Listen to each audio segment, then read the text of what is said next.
Ռուսաստանի արտգործնախարարությունում Հայաստանի դեսպան Գուրգեն Արսենյանին փոխարտգործնախարար Միխայել Գալուզինն է ընդունել, ասել Մոսկվան արդարացիորեն վրդովված է, որ Հայաստանում Եվրամիության կողմից հովանավորվող միջոցառումների ժամանակ Ուկրաինայի նախագահ Վլադիմիր Զելենսկիին հարթակ է տրամադրվել Ռուսաստանի դեմ ահաբեկչական սպառնալիքներ հնչեցնելու համար։ Խոսքը Զելենսկու այն հայտարարության մասին է, թե ուկրաինական դրոնները կարող են անցնել մայիսի 9-ի շքերթի վրայով։ Նա այդ մասին ասել էր Հայաստանում Եվրոպական քաղաքական համայնքի գագաթնաժողովի ընթացքում։ Այն, որ Հայաստանի իշխանությունները Զելենսկու նման վարքագծին պատշաճ կերպով բացասական գնահատական չեն տվել, Մոսկվան համարում է ռուս-հայաստանյան հարաբերությունների գործընկերային բնույթին անհամատեղելի, հայտարարել է Ռուսաստանի արտգործնախարարությունը։ Ավելին, Russia Today-ը հղում անելով իր աղբյուրներին հայտնել է արտգործնախարարությունում Հայաստանի դեսպան Գուրգեն Արսենյանի հետ շատ կոշտ զրույց է եղել։ Ինչ են արտգործնախարարությունում ասել Հայաստանի դեսպանին, հարցրինք նրան։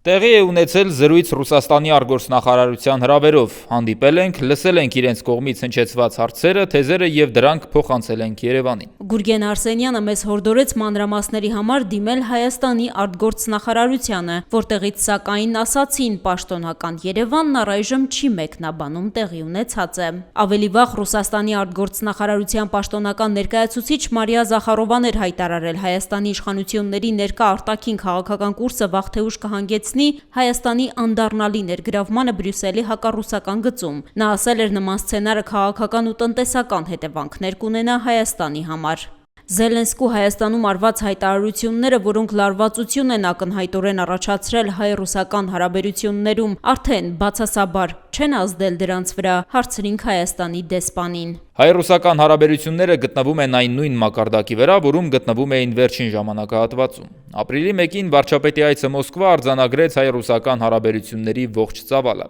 Մենք հիշում ենք, որ վարչապետը այդ այցը գնահատեց հաջող եւ արդյունավետ, որն իր մեջ պարունակում է նաեւ ընթացիկ վիճակի գնահատականը։ Այնուամենայնիվ Ռուսաստանից շարունակում են կոշտ արձագանքները թե Հայաստանում Եվրամիության գագաթնաժողովի անցկացման, թե Զելենսկու այցի կապակցությամբ։ Ռուսաստանի արտգործնախարարությունից Իզվեստիա պարբերականին ասել են Եվրամիությունը հույս ունի Հայաստանը պոկել վստահելի անվտանգության համակարգից ու կայուն տնտեսական կապերից, թաքնվելով գործընկերության խորացման, բարեփոխումներին աջակցության, ժողովրդավարության աջակցության գեղեցիկ կարգախոսների հետևում։ Ըստ Ռուսաստանի արտգործնախարարության եվրոպացի պաշտոնյաները ընդունում են, որ Եվրամիության անդամակցության համար Հայաստանից առնվազն 1 տարի կպահանջվի, սակայն երաշխիքներ չկան, որ նույնիսկ այդ ճանապարհի վերջը անդամակցությունը կլինի։ Հետևաբար Բրյուսելի իրական նպատակը ըստ Ռուսաստանի արտգործնախարարության ոչ թե Հայաստանի Եվրամիության անդամակցությունն է, այլ պարզապես Երևանին ռուսական անվտանգային համակարգից պոկելը։ Հույս ունենք, որ Հայաստանի իշխանությունը չի հարմարվի օտար աշխարհաքաղաքական խաղերին, այլ առաջնահերթ կհամարի պետության երկարաժամկետ ազգային շահերը, նշել են արտգործնախարարությունից։ Իսկ Ռուսաստանի Պետդումայի падգամավոր Կոնստանտին Զատուլինը հայտարարել է, եթե Փաշինյանը հաղթի ընտրություններում, Մոսկվան չպետք է ճանաչի ընտրության արդյունքները, քանի որ նա ինչպես որ չի թաքցնում, կշարունակի Ռուսաստանի հետ հարաբերությունները լիակատար խզելու կուրսը։ Ռուս падգամավորը պնդել է, թե Փաշինյանն իրենց թշնամին է ու օգտագործել է Ռուսաստանի Դաշնությանը քողարկելով իր իրական նպատակները։ Հայաստանում Ռուսաստանի դեսպան Սերգեյ Կոպիրկինը հայտարարել է, որ Մոսկվան հարգում է Երևանի արտաքին կապերը դիվերսիֆիկացնելու իրավունքը, եթե դա չի վնասում երկկողմ համագործակցությանն ու ընդհանուր ինտեգրացիոն նախագծերին։ Նա ասել է, որ հայ-ռուսական հարաբերությունների զարգացման համար այժմ կարևոր է երկուստեք քաղաքական կամքի դրսևորումը։ Հայաստանի ղեկավարության Մոսկվա կատարած այցից հետո կոշտ հայտարարություններ արեց նաև Ռուսաստանի փոխվարչապետ Ալեքսեյ Օվերչուկը, Հայաստանին հիշեցնելով, թե տնտեսական ինչպիսի հետևանքներ կարող է ունենալ